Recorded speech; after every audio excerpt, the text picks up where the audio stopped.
In 1949, a small wounded cat dragged himself through the corridors of a British warship trapped on a river in China. He had survived a shell blast during an artillery attack. His paws were burned, his whiskers were singed, he had shrapnel wounds across his body, and yet he got up and went to work. This is the story of Simon, the bravest cat in naval history.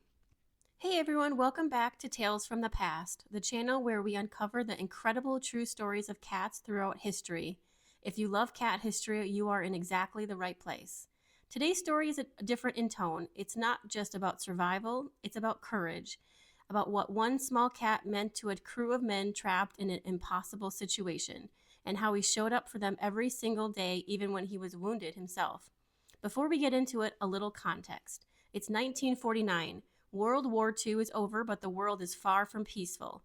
In China, a civil war has been raging for years between the nationalist government and Mao Zedong's communist forces. Britain has thousands of citizens living in China, and the Royal Navy is stationed there to protect them. And aboard one British warship, living his very best life, completely unaware of any of this, is a small black and white cat named Simon. This is his story. Simon's story begins the way the best stories do, completely by accident. Around 1947, a small black and white kitten was born somewhere on the busy dockyards of Stonecutters Island in Hong Kong. Nobody owned him, nobody looked after him. He was a stray, thin, malnourished, and surviving on whatever scraps he could find among the ships and warehouses of one of the busiest ports in the world. For about a year, that was his life. And then in March of 1948, a 17-year-old sailor named George Hickenbottom found him. Now, George was an ordinary seaman aboard HMS Amethyst, a British Royal Navy frigate stationed in Hong Kong. He was 17 years old, far from home, and apparently completely unable to walk past a skinny stray kitten without doing something about it. So he did what any reasonable 17-year-old sailor would do. He smuggled the cat onto the ship. He hid Simon in his cabin and kept him secret for as long as he could. But of course, you cannot hide a cat forever, especially a cat like Simon who had absolutely no interest in being hidden. When Simon was eventually discovered by the rest of the crew, the response was not what George might have feared. They loved him immediately. Simon had a gift for people. He was friendly and bold and completely unbothered by the fact that he was living on a warship. He quickly made himself at home, charming the officers, entertaining the sailors, and most importantly, providing himself incredibly useful by hunting down and killing the rats that lived in the lower decks of the ship. He was so popular that when the ship's commander was replaced by a new captain, Lieutenant Commander Bernard Skinner, nobody even considered getting rid of Simon. He stayed. He was given the official rank of Able Sea Cat. He slept in the captain's cap, left dead rats in sailors' bed as generous gifts, and demanded attention from anyone who sat still long enough. He was exactly what a ship's cat should be, practical, warm, and completely in charge of the whole vessel, whether anyone admitted it or not. And then, April 1949 arrived. In April 1949, HMS Amethyst was given a routine mission. She was to set sail up the Yangtze River from Shanghai to Nanking, now Nanjing, a journey the Royal Navy had made many times before. The purpose was to relieve another British ship and maintain Britain's presence on the river to protect its citizens living in China. It should have been straightforward. But the situation in China had changed dramatically. Mao Zedong's communist forces had been advancing rapidly and were now positioned along the banks of the Yangtze River. Tensions were extremely high. On the morning of April 20th, 1949, HMS Amethyst came under sudden and ferocious artillery fire from the communist forces on the riverbank. The attack was devastating. The first shells hit without warning. Captain Skinner was killed almost immediately. The Amethyst ran aground trying to escape the fire. On Amethyst alone, 22 men were killed and 31 were wounded. And in the rescue attempts that followed, even more sailors would lose their lives. And Simon?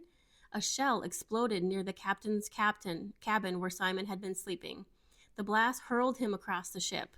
When sailors eventually found him hours after the attack, he was barely recognizable. His black fur was almost entirely singed away, his whiskers were burned, his paws were badly scorched. He had blast wounds and shrapnel injuries across his small body. The ship's doctor examined him and was honest with the crew. Simon was not expected to survive. He was placed in a box, and the sailors did their best to keep him comfortable, certain they were saying goodbye. But Simon had other ideas. Days later, against everything the doctor had predicted, Simon began to recover. Slowly, painfully, he started moving around. He started eating, and then he went back to work. Within weeks of surviving a direct artillery blast, Simon was back on his feet, patrolling the lower decks of the ship and hunting rats. Because someone had to. HMS Amethyst was now in an impossible situation. She was trapped on the Yangtze River. Communist forces controlled both banks. Any attempt to move brought immediate fire. British ships tried to come to her rescue and were driven back. The crew were isolated, wounded, grieving, and running low on supplies. They would be trapped there for 101 days. And every single one of those days, Simon showed up. The rat problem on the ship had become critical. With food supplies already dangerously limited, the last thing the crew needed was rats raiding what little they had left. Simon hunted every day without fail. He caught at least one rat per day, sometimes more. One of the most famous stories from Simon's time aboard the Amethyst involves a particularly bold rat the crew had nicknamed Mao Zedong, after the communist leader whose forces had trapped them on the river. According to the story, Simon eventually caught and killed that rat. And whether you hear that detail as dark humor, wartime morale, or just sailors trying to survive an impossible situation, it says a lot about what Simon meant to them. But Simon's most important work during those 101 days was not the rat catching. It was the sick bay. Many of the wounded sailors were laying in the ship's medical ward, some with serious physical injuries, others struggling with the mental weight of what they experienced. Some of them had watched their friends die in the initial attack. Young men, many of them teenagers, far from home and trapped in a war zone. The ship's doctor noticed they were sinking into despair, and he had an idea. He started sending Simon to the sick bay. Every day, Simon would make his rounds, moving from bunk to bunk, curling up beside wounded sailors, purring and kneading his paws. At first, some of the men were too deep in their own grief to respond, but gradually, slowly, they started to look forward to his visits. And here is the detail that I think makes this story truly extraordinary. Simon was visibly injured himself. His burns were healing slowly, his fur was still growing back, his movements were sometimes careful and slow because of his wounds. The sailors could see that Simon was also hurt, that he was also recovering, that he was also carrying something difficult every single day, and yet he kept coming. That shared experience of injury and resilience, a small wounded cat showing up every day to sit with the wounded men, created something between Simon and that crew that I think goes beyond anything you can fully put into words. Commander Het, who later led the ceremony at Simon's burial site, said it was plainly as if it can be said. He said, and I'm paraphrasing here, that during a terrifying time, Simon helped boost the morale of many young sailors, some of whom had seen their friends killed. That is what Simon did for 101 days on the Yangtze River. He just kept showing up. On the night of July 30th, 1949, HMS Amethyst made her move. Under cover of darkness, the ship's new commander, Lieutenant Commander John Kearns, ordered a desperate dash down the Yangtze River toward the open sea. Amethyst cut her lights. She slipped away from her mooring and pushed her engines as hard as they would go. Communist forces opened fire.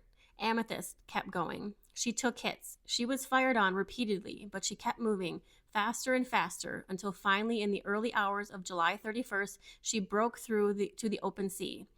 She sent a signal back to the Royal Navy that became one of the most famous messages in British naval history. Just 4 words: have rejoined the fleet.